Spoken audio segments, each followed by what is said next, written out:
Hey, how are you guys? It's my favorite day of the week. This is This Week in Pharmacy. My name is Todd Uri. I'm the founder of the Pharmacy Podcast Network. Wow. It has been a crazy week. I can't wait to share with everyone what's been going on in our amazing industry. I'm exhausted, to tell you the truth. I can't wait for this weekend. If you're out there, if you're on Twitter right now watching, if you're on YouTube watching, let us know that you're watching. If you'd use hashtag TWIRx, it's TWIRx, TWIRx, TWIRx. Just give us a shout out. Let us know what you think of the new show and how your life's going. So let's start out with something that I'm really excited to share. And that is yesterday was National Pharmacist Month. So I want to give a shout out to all of you pharmacists out there. You are my heroes. Everything that you're doing throughout the nation. I know what you're going through in your retail jobs, in your specialty setting, your long-term care setting. I care about you. If there's anything that our organization could ever do for you, please reach out to us. I would love to hear from you. But it was a celebration yesterday, and it was on top of us celebrating the Pharmacy 50. And the Pharmacy 50 is an award that we launched in 2021. It featured the top 50 most influential pharmacists in our nation based on your votes, based on the votes that came from the peers, the industry professionals that are out there, other pharmacists that are out there. And I just want to give a shout out to the voters, to the people that were voted in. Mary Douglas, Dr. Douglas Smith, Alyssa Vereen, Dr. Vereen, Dr. Brian Leonard, Tara Schneider, Dr. Schneider, Dr. Cecilia Byers with Sure Scripts, Dr. Shada Coldry, Anthony Antonio Chacha. Antonio is not a pharmacist.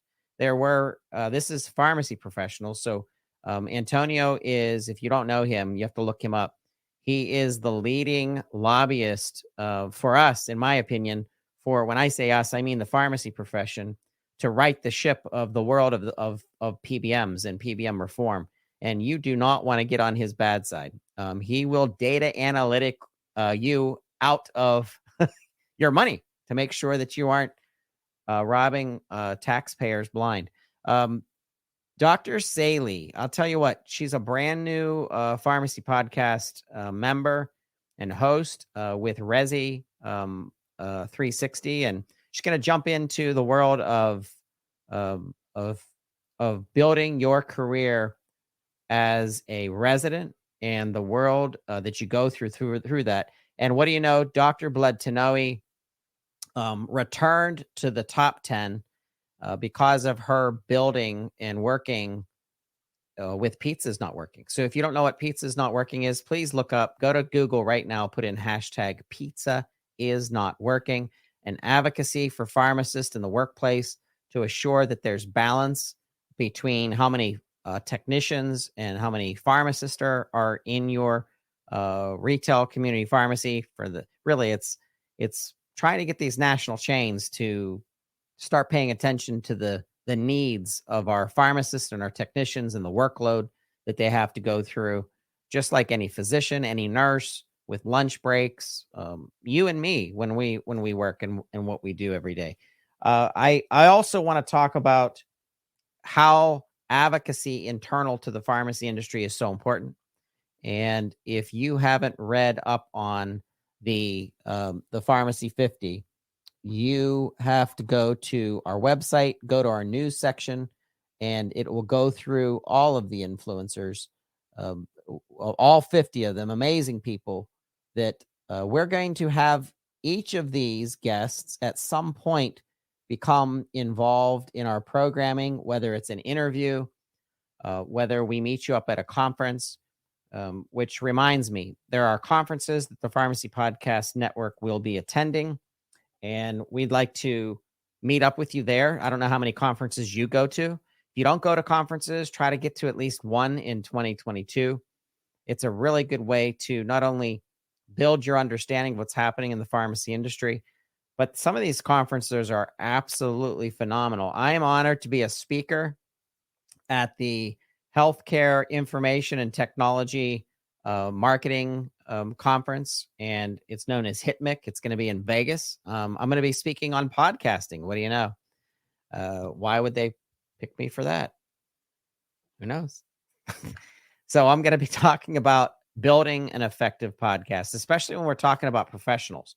I mean, if you're launching a podcast and you're talking about duck hunting, I would hope that you were a duck hunter. I would hope you would know something about that. But when you're dealing with professionals, I think there's another level of building podcasts, especially making it a secondary source of information that you can then have a primary source of information referenced, and out of respect for those business professionals. And so I have opinions, and I'm going to share those opinions at the HITMC. So look that up, HITMC event in Vegas. That's in February 1st.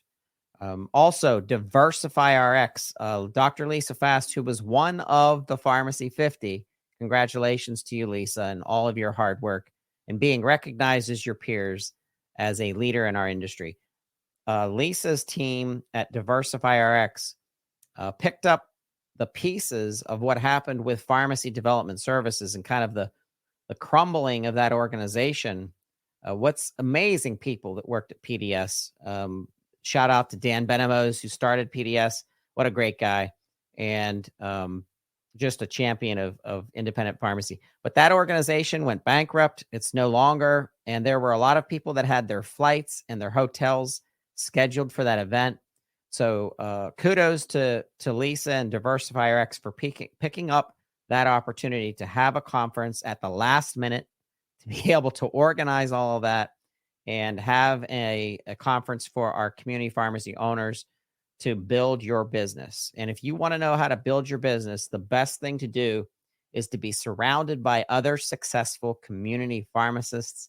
It's funny, that old adage that whoever you surround yourself, the top 5 people that you surround yourself on a daily basis, on a weekly basis, professionally, personally, there's something to that you will either be risen in your profession or your job, or even your spiritual life, your marriage, your relationships, or you'll sink depending on who those people are. So think about that. Think about the people that you surround yourself with if you're in community pharmacy. And if you want to surround yourself with some amazing people, there's several of them that are on the Pharmacy 50. Go to the DiversifyRx conference, which is on February 15th through the 18th.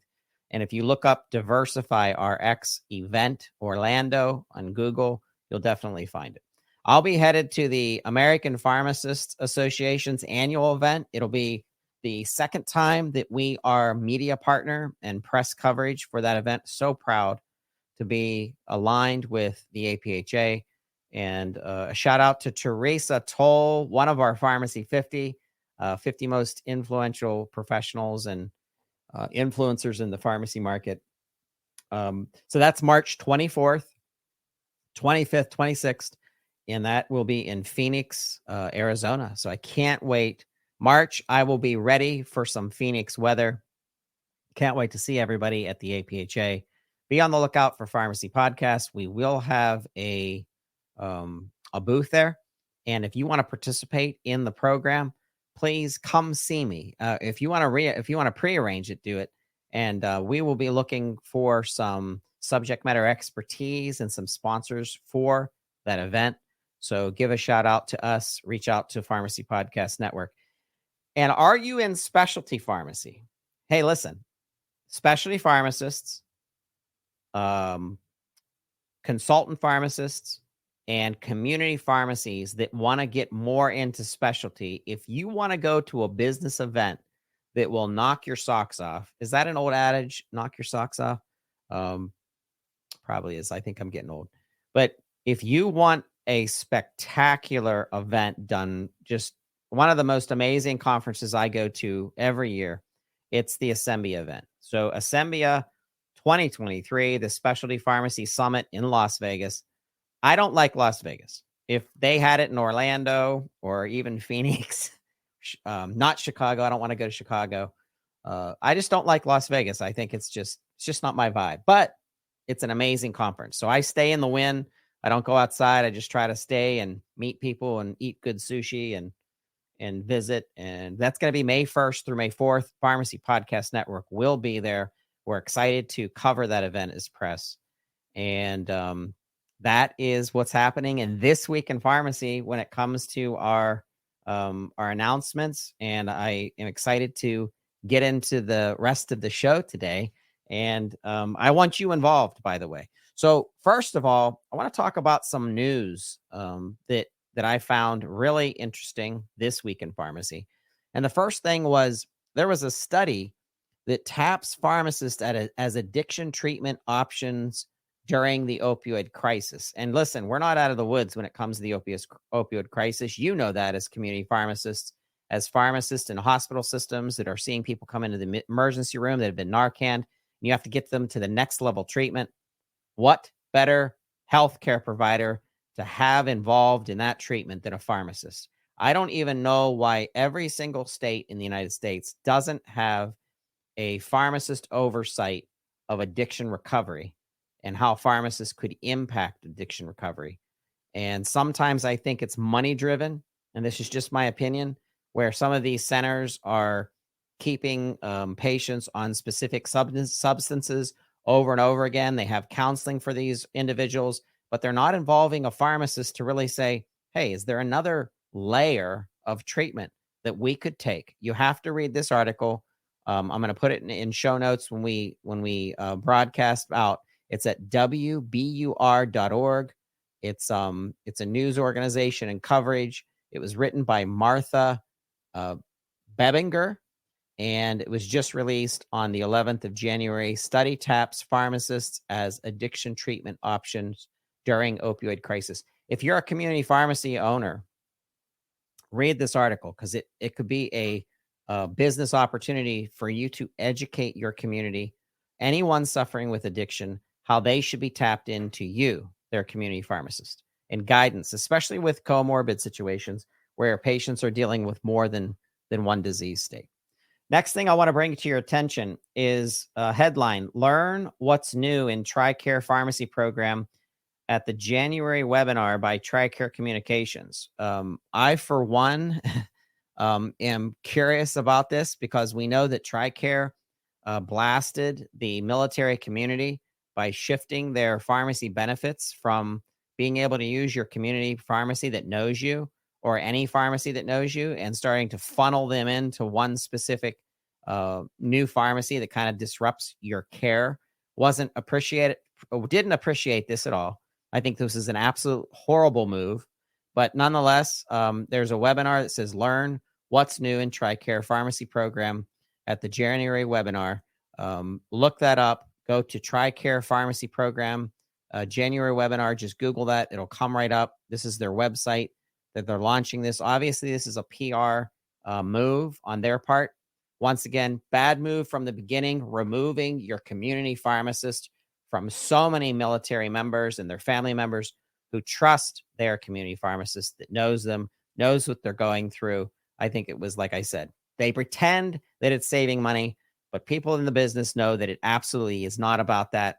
It's really about control and funneling people to a specific pharmacy. I'm going to be opinionated on This Week in Pharmacy, so I'm not pulling punches. I call it out. And once again, don't appreciate what they did in changing things up. But I want to let you know that there is a webinar out there. So if you've lost patience with TRICARE's decisions, look this webinar up to really understand some of the background.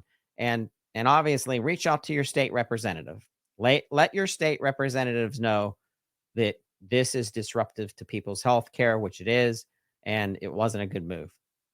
Lastly, before we get to our guests, we want to talk about California lawsuit accuses drug makers of pharmacy benefit managers of insulin overcharging. No surprise. We know that PBMs have done this for years, where they overcharge and then you never find it until the PBM becomes audited. And horrible that you're messing with people's healthcare, especially something as critical as insulin. But I wanted to bring this up to you. I wanted to get your feedback. anything that you have an opinion on, please hashtag TWIRx, TWIRx, and make your comment and let me know what you think.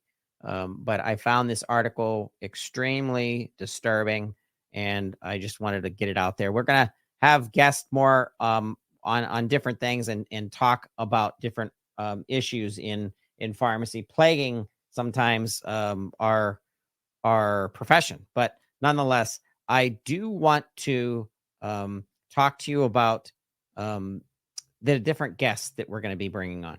And, I have been podcasting for 13 years. So I have done thousands of interviews, and I've had people on that have been just absolutely dynamic that we have to bring on a second time to kind of get the most out of the knowledge of what they represent in pharmacy and the profession of pharmacy. Sometimes we have to bring someone on a second time because I don't like super long podcasts. I think that podcast and programming for me, an avid podcast listener, I think my maximum is about an hour, which is eventually what this show will probably blossom into when we start getting new segments to bring to you. But this segments and this show is really dedicated to the profession. So if you have ideas of segments that we're going to be bringing to you, pediatrics, for example, pain management, we got to have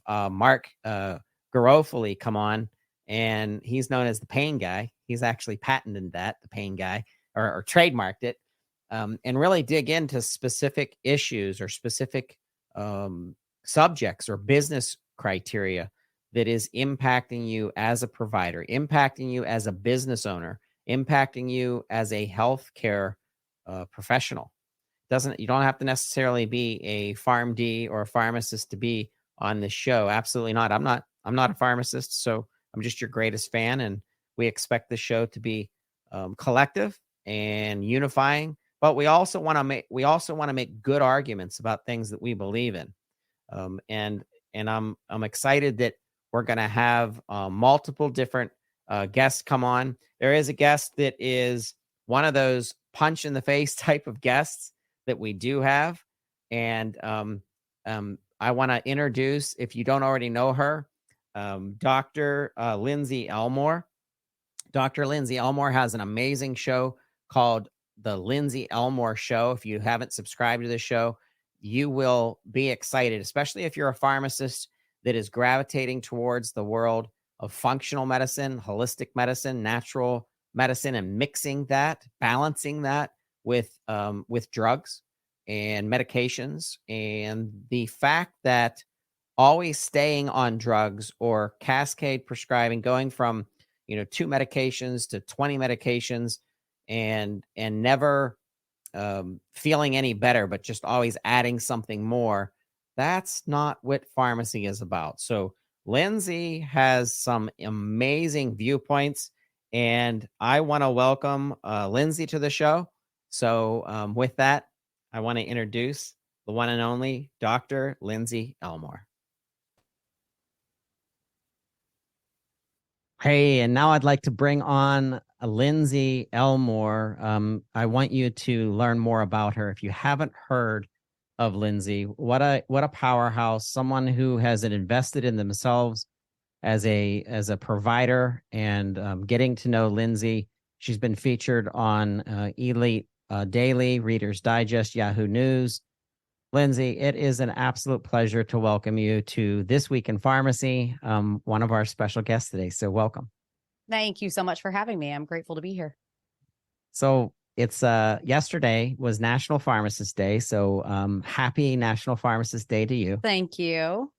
And you blow my mind because you have been at this entrepreneurial track for more than 6 years.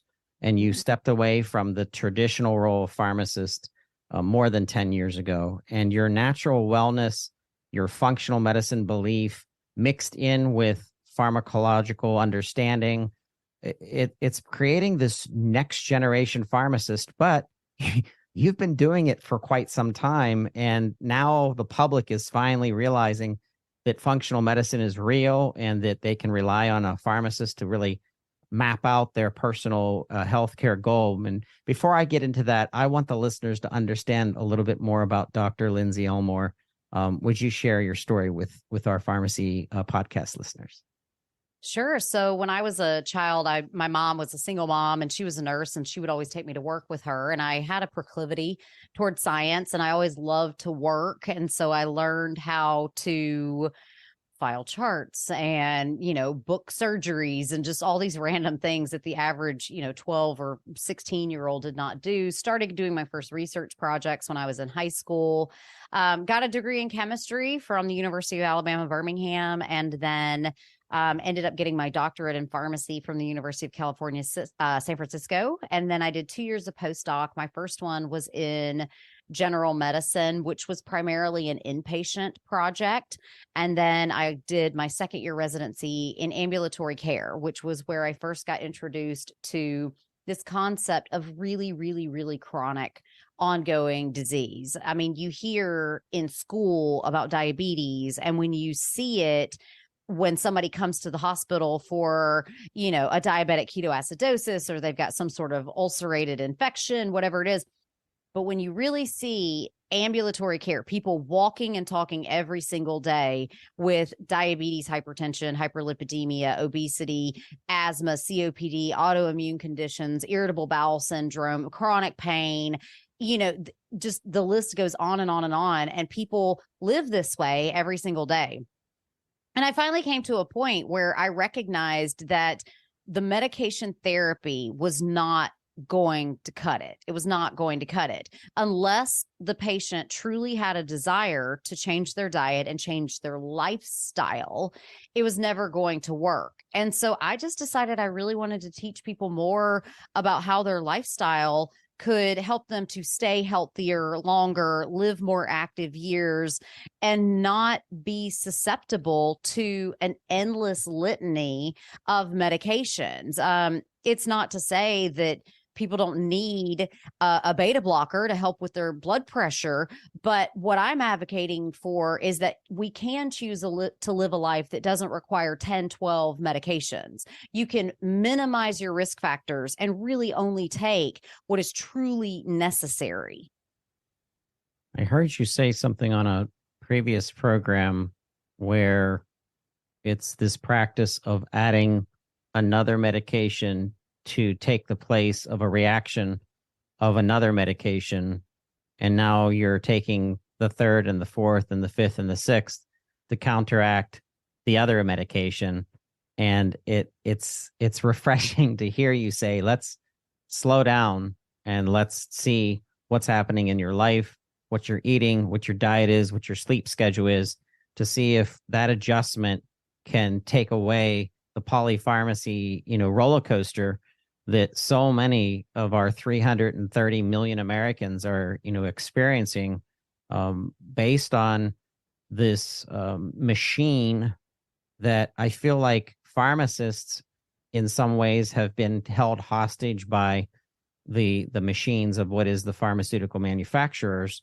And I feel like there's a balance between the drugs and medications that are being developed, that are in clinical trials right now, in the world of what's called functional medicine. But to me, it's just called medicine. It's called the correct way to live in healthcare, and looking to your physician and your pharmacist and your nurse practitioners and your nutritionists to put you on the right path, to keep you healthy and to sustain and to live longer and to thrive.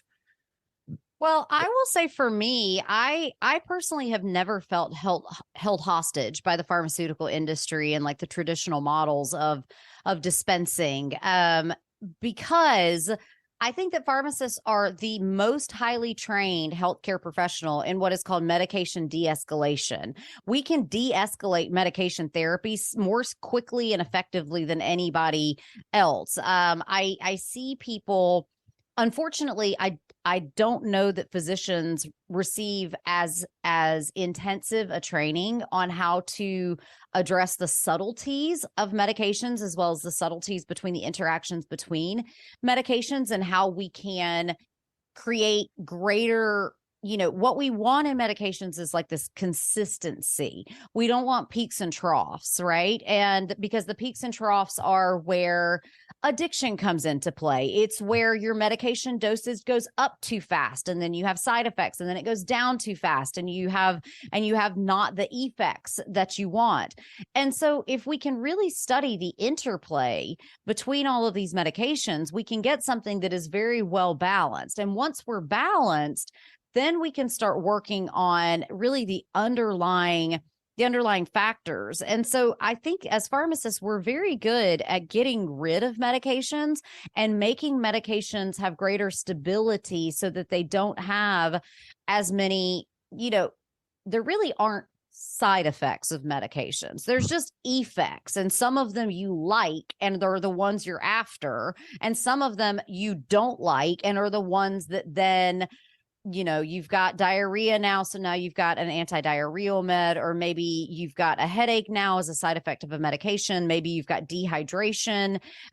There's all kinds of adverse things that we don't like, but really they're just all effects. And it simply goes back to the fact that the body is not meant to be manipulated in the way that most medications manipulate the body. The way that medications work is that they go into the body, they search out one cellular receptor, and they either turn on or turn off that receptor, or they're like playing both sides of the fence, and there's something called a partial agonist where they kind of turn it on, but they kind of don't, right? And so the problem with targeting just one receptor is that there are unintended consequences in all of the other metabolic processes that are governed by whatever receptor you've just thrown off. Two great examples of this, the first of which is Vioxx. Vioxx was at the time when Merck was sued for mismarketing Vioxx as safer than it was. We knew that we had a medication that specifically hit the COX-1 receptor. The problem is when you block COX-1, you have all of these effects that happen where now COX-1 is also responsible for helping to not make your blood sticky. Well, if all your platelets are sticking together, all of a sudden we have all these cardiovascular effects, which we did not intend, because we're shifting, I've said that incorrectly. We're specifically blocking COX-2, which leads to this overabundance of COX-1, and now everything is so sticky. Another great example of this is statin medications. Arguably, one of the most overhyped medications in history, where Pfizer was criminally fined for mismarketing Lipitor to bring it to market. And so we look at the mechanism of action of that drug. It inhibits an enzyme called HMG-CoA reductase. The problem is HMG-CoA reductase is also responsible for the generation of CoQ10, which is one of the most powerful antioxidants in our entire body. The problem with that is a lack of CoQ10 means that your mitochondria don't function, and it leads to muscle cramps and weakness in your muscles. And so by inhibiting HMG-CoA reductase, sure, we've blocked the rate limiting step of the production of cholesterol, but we've also blocked the production of CoQ10, which is absolutely one of the biggest vacuum cleaners for free radicals in our body, and it sucks up all of our waste materials. And then Vioxx 2, selective COX-2 inhibitor, we push towards COX-1, we make all of our platelets sticky, and now we have cardiovascular problems associated with Vioxx. Yeah, when I'm listening to you, the very first thing I think of is the starting point of changing of the status quo. And I don't know if it starts in pharmacy school, because these young future pharmacists who are inundated with so much stress in the next 4, 6, and 8 years, if you're going into a residency, to absorb all of this information, is it at that point that they are introduced to the balance between over medication and following the the cascade prescribing issues that the physicians sometimes don't know based on the number of physicians that maybe a senior person has or a person has, that they've accessed. And the next thing you know, that's how you get on your 8 and 12 medications. Where do we start educating the next gen pharmacists? I mean, programs like this for sure, but in their succession of education, do we introduce the world of I don't know what we're calling it, functional medicine, homeopathic, whatever it is, in combination with all of the pharmacological information that they've learned over the years? Where do we start, Lindsay, to kind of change the game? Well, to quote my friend and colleague, Dr. John Abramson, who he's a Harvard MD who wrote a book called Sickening, and it's all about how big pharma broke the American medical system and how we put it back together. The step one does not begin in pharmacy school. The step one is we have to have a functional democracy that is not influenced by gigantic big pharma. And we cannot allow ourselves to continue to believe that Stanley Flexner back in 1920 or whatever, when he wrote the Flexner Report about what modernized medical education was forever changed by this Flexner Report, where it used to be that you could kind of choose a medical school based on what kind of curriculum that you wanted to learn. Did you want to learn more naturopathy? Did you want to learn more homeopathy? Did you want to learn more chiropractor? Did you want to learn more traditional Western medicine? Did you want to learn surgery or childbirth? But when the Flexner Report came out, it said this is what medical education is, and this is where we get the first driving force behind, in functional medicine, what we call the name it, blame it, tame it, where we started systematically naming diseases and we started naming symptoms, right? We started naming symptoms. And then we blamed it on this new disease state, this disease state, this disease state. Mm-hmm. Then what we did is we tame it with either drugs and surgery. And that has been our operating instructions for more than 100 years. And I think we're getting to the point now where it's just like, okay, we've lost track of where we began. You look back at the history of the pharmaceutical industry, George Merck, the founder of Merck, he wanted to be a nonprofit organization. He did not think that any medication that could help humanity was worth making a profit off of. Jonas Salk, when he created the first polio vaccine, when they went to him and were like, okay, so about your patent, and he was like, his exact words were, you can't patent the sun. Because what he had done was taking a naturally occurring bacteria and trained that bacteria to fight the polio vaccine. And he's like, this was just here on Earth. All I did was train it to fight the polio vaccine, to fight the polio virus. And so we look back on it, and then we lost our way, and we lost our way in very specific and strategic ways. And, John Abramson's book is great. If you really want to deep dive, Gerald Posner's book into the history of the pharmaceutical industry, it's called Pharma, Lies, Greed, and the Poisoning of America. And it was one of those things, how I understand that this is not true, but you know how they say if you put a frog in lukewarm water and just continue to heat it up, it'll just boil itself to death. That's kind of how it's gone. It's just been one little thing at the time, one little thing at the time. And it's also trying to control a very basic natural evolutionary force within humans. If you read the work of Dr. David Slingerland, he wrote a history of civilization and how alcohol actually helped us become more civilized. And he maintains that, we need food, we need shelter, and we need the ability to reproduce. The fourth most common motivator of human behavior is the desire to get high. We see it across not just humans, we see it across all primates, we see it across ungulates, we see it even in some birds, that there is a desire to seek out medicinal plants. And sometimes the medicine that's in the plant is is alcohol from where your fruit has rotted, or it's an ergot derivative that's going to send you on a psychedelic hallucination, or a peyote, or a psilocybin mushroom. So you also have to understand the intention from the beginning of the pharmaceutical industry was actually pretty good, because you go back to 1900, I don't know if parents today just want heroin and cocaine and alcohol in their children's cough medicine, because that's where we were until we started putting some parameters around drug development.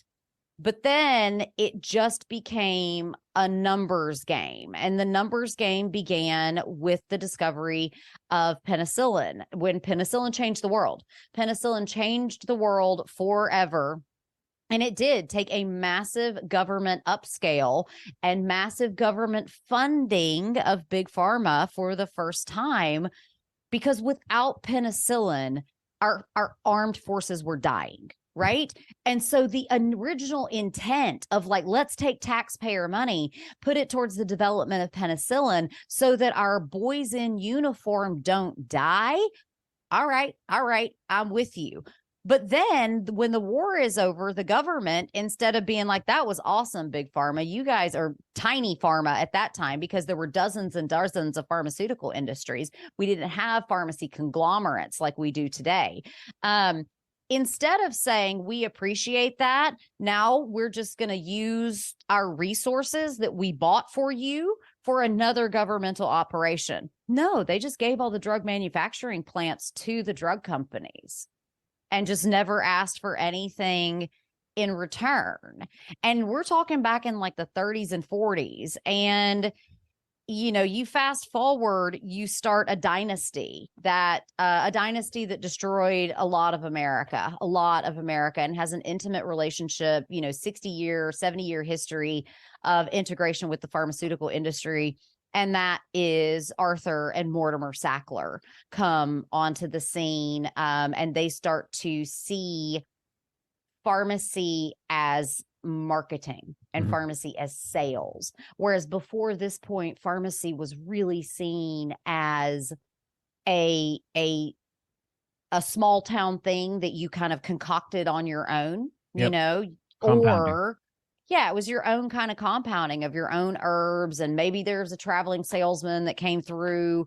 Maybe there was one local pharmacist in your 50-mile radius, like you think about the crazy guy that invented Coca-Cola, just compounding stuff in your neighborhood. But pharmacy began to become a machine after World War I, really after World War II, and then after the 60s. And then with birth control after that, it was just like everything was off to the races. And we simply do not still have enough regulatory oversight about what it, and it's not just big pharma. We don't have enough regulatory oversight about what we put into our skincare products, what we're allowed to dump into our waterways. The list goes on and on and on. And I do think that there is a solution, but we have to get financial interests out of government. And we also have to stop the revolving door between governmental agencies such as the FDA, the CDC, the EPA, between big pharma, big agri, big food, big Cosmo, all of it. Yeah, and now we know from the Sackler story that organizations and entertainment, education, or edutainment shows are public, like through Netflix, with the craziness of the opioid epidemic and how it was lit on fire by the Sackler family, and how they took their political control of divisions and people within the FDA in order to help them keep going with something that was more about marketing and business development and sales than it was about helping people control their pain. And of course, now here we are today with a lot of red flags, and the pendulum swings, and it hurts people regardless of how crazy it swings one side to the other, because now it's like, let's lock down the decisions of the physician and the pharmacist for the individual, in controlling pain with opioids versus, hey, let's just shut it down completely. You have a 7-day supply. It doesn't matter that you just had back surgery. You're going to have to deal with it. And, people are suffering on that side. And it's like, where is that balance? And to me, based on all the data analytics that I've soaked in for 22 years in pharmacy, I see it's the pharmacist. It's the pharmacist being able to make determinations and feed that information back to our physician and saying, hey, this is what's happening with this individual patient. They're allergic. I ran a PGX test. They're not even metabolizing correctly. So let's make some changes. Let's get this person their ship righted and let a pharmacist do what they were intended to do, including, I love the mention, I just mentioned compounding. Like the art of compounding is becoming less and less and less because pharma wants to just create a one pill for all instead of saying to the druggist slash chemist slash pharmacist, hey, take some ginger root and some mint and some aspirin and I'm making up something that doesn't even make sense because I'm not a pharmacist. And let's mix up a concoction for your child that has this XYZ, issue so that we can get it under control. And I'm like, wow, like a pharmacist that's listening right now should in one way be angered and in another way be motivated to stand up and let your voice be heard, like you've created the Lindsay Elmore show, which is absolutely incredible, to do more, to tell the public what is capable within the relationship between your pharmacist and your physician. Yeah, absolutely. And I think that pharmacists can create new roles. I think we are seeing a lot of emerging evidence about the addictive nature of things like antidepressants and things like sleep aids and things like, things that we used to not think were addictive. We now hear a lot of people saying, I just can't get off it. I've been on this antidepressant for X number of years and I just cannot get off it. And it's like, friends, let's call a spade here. We typically think of addiction as like the opioid crisis, which, you said that the Sackler family and Purdue Pharma, kind of pushed it along. Yep. They engineered it. They engineered it. They engineered the narrative. And they'd been doing it for 50, 60 years at this point. You're talking second and third generation people within this family that have major ties to big pharma. But pharmacists still, we need to be advocating for compounding rights of pharmacists because as we have seen, the peeling back of rights on compounding bioidentical hormones is something that's coming to the forefront. And if we don't watch it, we're going to have even more people on these doses of things like antidepressants that maybe there are patients out there that you can't go from 10 milligrams to nothing. They may need a pharmacist to go from 10 to 5 to 2.5 to 1.25 to 0.625, and on and on and on. Like we may need those kinds of people to help people get off of these medicines that aren't showing the classic signs of, giving up everything at all cost in drug seeking behavior. But we see this chemical dependence. Where you take the drug away and the anhedonia or the lack of motivation or the just ennui with life comes back. And the bigger problem is nobody's taking a step and just saying, why are you depressed in the first place? And that's the fundamental difference between functional medicine and Western medicine. Yeah, it's Robert Kress is a functional pharmacist champion, and he's like, "When's the last time you went out and walked in the woods and took some time, took an hour and called it, medicine, called it therapy, where you're breathing in fresh air and you're like, when's the last time that's happened when you've tried to curb your depression?" And there's something to that. We are biological creatures, and I think we've ignored it because of the harnessing of run amok capitalism in the world of the pharmaceutical industry. But I wish we had more time with you. I'm excited that we connected on Instagram. For those listening, please look in our show notes. It's Lindsay Moore, lindsayelmore.com. That's Lindsay, ELMORE.com. Your podcast is called The Lindsay Elmore Show. As a fellow podcaster, I commend not only the quality of your podcast, but the consistency and the really the brilliance of the guests that you've brought on.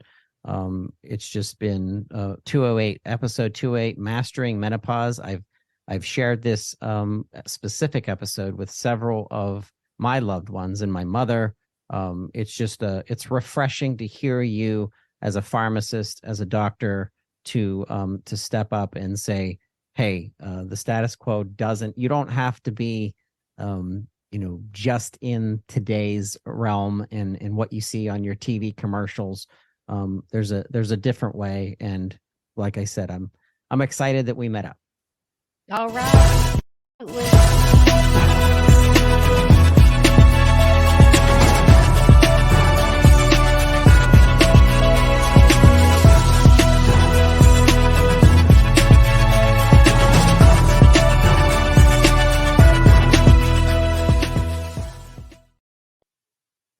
Hey, Lindsay Elmore, it's just that's when I think of the way that she thinks of the pharmacist, medication management, healthcare in general. We need more of that. We need more Dr. Elmore's. So if you don't know her, if you don't follow her, please do so. I have another special guest today that I'm excited. We've talked before. We've understood that there's a need to bring on more subject matter experts around curbing ethics in our profession, curbing the development of medications through guidance and ethics and policy. And I've never even thought of a position or a person that would be governing this, but I want to bring on special guest Dixie Leikach on to This Week in Pharmacy. She is someone that I look up to and I'm learning from. And with that, I want to welcome Dixie to the show today. Hi, Todd. How are you? Yeah. Doing great, Dixie. Thanks for joining us in This Week in Pharmacy. Thank you for having me. I appreciate it. You're very welcome. So talk to us about PEER. Give our listeners an understanding of what PEER is about and what you do at PEER and how you're growing this organization. Sure. I appreciate the opportunity to spread the message about what I'm trying to do to expand, like you said, I didn't even think about it, just the thought of pharmacy ethics and how it plays a role in a pharmacist and a pharmacy team's daily life. So PEER stands for Pharmacy Ethics, Education, and Resources. And I started in 2015. Ironically, you just had Lindsay on as a guest, and a lot of what she was talking about with just, what we've seen over, it's not been the last 10, 20 years. It's been, the past century of, you think about the snake oil salesmen and the chemical companies that were developing drugs that we're using formaldehyde as preservatives and sweeteners, and then you progress into the opioid pandemic. And so in 2015, I was really I was kind of reinventing myself. My husband and I are both former, now retired independent pharmacy community owners. And I was trying to think, I knew that was coming along at some point. So it's like, well, what am I going to do with my life? And I started talking to friends, and I do enjoy public speaking and doing continuing education. And I thought, well, if I'm going to do this, what's going to set me apart? And I started thinking about, we'd just come off the New England Compounding Center fiasco, and I was just newly on the board of the American College of Apothecaries. So a lot of our membership are compounders. So there was a lot of conversation about the upcoming regulations and what this did. And I just remember thinking, like, how did this even happen? Like, what even entered their minds that this was a good idea, or that nobody spoke up about what was going on in this particular environment? And what does that look like in pharmacy? And what are the day to day ethical decisions that we make? We might even not be thinking of them as ethical dilemmas, and they really are. And it really started to change the way I actually, when I was on the counter and practicing, or I start thinking about, like, kind of what Lindsay was saying, start thinking about what what's the root cause of this? What is the reason why we're, do we really need to have a patient on all these medications? Do we really need to have a patient on all these pain medications? What can we as a pharmacist do to improve that? And just start looking at the principles of ethics that guide pharmacy. By, we all have this code of ethics that we're bound by. And I found most, not most, but a lot of pharmacists don't even know what I'm talking about. So I'm just trying with Peer to raise the awareness that we are making ethical decisions every day. They do affect our patients. They affect our colleagues and the profession in general. So a lot of what I'm doing with Peer is just continuing education, trying to use social media to raise awareness about what those principles are and the decision-making process that we go through all the time in pharmacy. Have the opportunity to be on platforms such as yours. So I really do appreciate this opportunity to be on Pharmacy Podcast and be able to share some of this information. We could do an entire show, and I think we should, on ethics and bring in multiple people who I are would love subject that. matter experts on different things. Ethics in opioid usage disorder and treatment of people suffering with that condition, pain management, birth control, um, you know, uh, pediatrics, and how we treat children, and parental rights. And there's so many subjects that you could dig down into ethics. And our governments have ethic committees that they'll grab topics that are affecting public health, transportation, taxes, and they have ethic committees that come together to try to come to a decision. And in today's super bipolar, I say bipolar because it's kind of a tongue in cheek, but polarization of, Democrat, Republican, conservative, liberal. I mean, it's frustrating when I get on Twitter, or I see or listen to the news, and I see such drastic differences.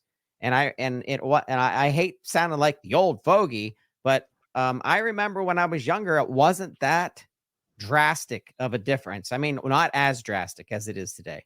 And I feel like, media, and I feel like that they just want ratings. They want to sell their commercials. So they love controversy. So they try to rile up the Right. liberals against the conservatives, or they try to rile up, one party against another party. And it's very frustrating to be in healthcare and see that our patients are suffering for many sides of those decisions of what is the baseline. And that's where I think ethics comes in, because if we could have philosophers come to the table, if we could have subject matter experts come to the table and come to a conclusion to baseline something to give us a common denominator. But what's next for Peer? Where can you go to get the groundswell so that you can make this part of everyday living for healthcare professionals and Well, our I pharmacists? think, quite honestly, to exactly, you'd like to think healthcare isn't politicized, but I think, as you said, everything's becoming political these days. But when you think about the recent Supreme Court rulings and how that's affecting pharmacy, because now pharmacies will be able to dispense abortificate, anyway, medications that can prompt an abortion. This is going to be the huge topic over the next year or so, at least, because this is an area where we really, as a community pharmacist, we didn't have the ability, it wasn't even on our radar, because we weren't supposed to be dispensing these medications for that purpose. We had them for other reasons, but not specifically for that purpose. And we all, you knew, I remember 20 years ago, we were doing it and there wasn't a problem. And then it became regulated and we weren't able to dispense them anymore. And now we will be able to with the proper training, but it's going to create a whole nother conversation, and it's already started. Well, what if that's against your personal ethical principles? And as a healthcare provider and a provider of healthcare, how are you going to handle that situation? And it's something, there's going to be real parameters for pharmacists as to what they're going to need to do for their employer, how they're going to need to address this, how they're going to need to address it with the patient. Because one of the things as a pharmacist you need to realize and understand is it our number one priority and ethical, our number one ethical principle is our loyalty to our patient. We're really that last line of defense between, dispensing that medication and the patient actually ingesting a medication. So, and we can, we really may not realize our influence on that patient as to whether they're going to take that medication and whether they should or not. It can go either way. And we need to put our personal feelings aside when counseling patients, giving them truthful information, giving them unbiased information, making sure they're getting all of the correct information so that they can exercise their autonomy, their ability to make that decision for themselves. And it doesn't just need, it's not just a reproductive issue, it's an issue about, all medications. We were talking about statins before and how they do I was actually talking about statins on a call this morning and how, their patients, well, I don't want to take that, it's poison. But for a diabetic patient, patient with diabetes, it can be life-saving. So how do you balance that? And as the pharmacist, what's the message we need to give those patients? Even if we agree with them, we still need to give them the science and the background and the full information, and then give them solutions as to how to address side effects or, adverse effects, or when to call for additional, professional healthcare help or resources, or when to call back and say, something doesn't seem right. We need to create that rapport. And if, patients know when you're lying to them, or when, when you're not quite giving them all the information, people pick up on that. And I think we forget that sometimes. We think we're getting away with something, but we're really not. People can sense when you're not quite giving them the whole story. And we need to be cognizant of that and realize that it really is up to our patients to make decisions about their health care. Dixie, I appreciate you being here. We're going to have you back and really open up this discussion, because I think there's so much more we can talk about. Before we wrap up today, and Lindsay, I wanted to let Lindsay know, I don't know if she's watching now, but definitely you, Dixie. This book is amazing. This is Permission to Care, written by the one and only Dr. Corey Jenks. He was just one of our guests on our podcast. He's a comedian. He's a pharmacist. He's amazing. But if you don't have this book, Permission to Care, which kind of plays into ethics too, is an amazing book. I recommend this book. Pick it up. It's on, I think, Amazon or some other place. But I will look for it. I already downloaded the other book that was mentioned. So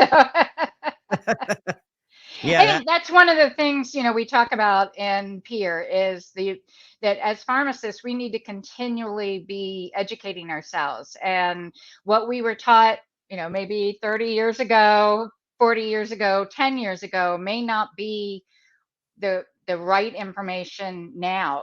We're constantly learning and science is constantly changing. And just because it was the protocol when we were taught, doesn't necessarily mean that's the protocol now. And we need to continue looking at different points of view and making our decisions as to what is, what is the right decision and how we should really be advocating for our patients. So I look forward to continuing to talking with you. I encourage anybody who's interested in learning more about ethics in pharmacy to go to PEERRX, that's 2 R's, PEERRX.org. I do have continuing education there that especially, if you're looking specifically for business and ethics or how to make a good decision, we've got some resources there. Thank you very much. Thank you so much, Dixie. Thank you, Todd. Have a great day. Thank you so much for watching This Week in Pharmacy, and we will see you next week, next Friday. Pharmacy Friday.